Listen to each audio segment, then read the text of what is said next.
I make that a lot. You use this same Cast iron skillet. black iron skillet. Put quite a bit of butter in there, in the bottom of it, and then put quite a bit of brown sugar in there.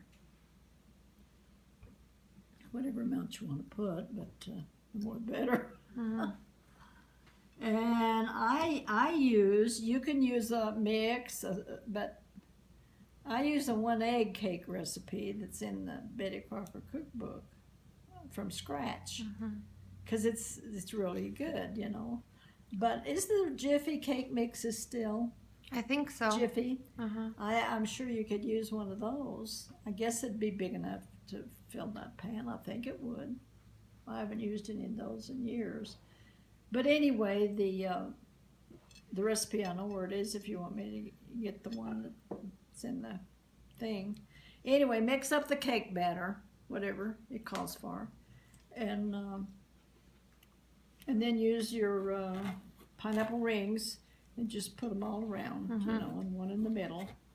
And then usually in the holes, I put either half a pecan or sometimes some of that, and maybe some, if you got some cherries or those dried cherry stuff or whatever you can put in the holes too if you don't have the other.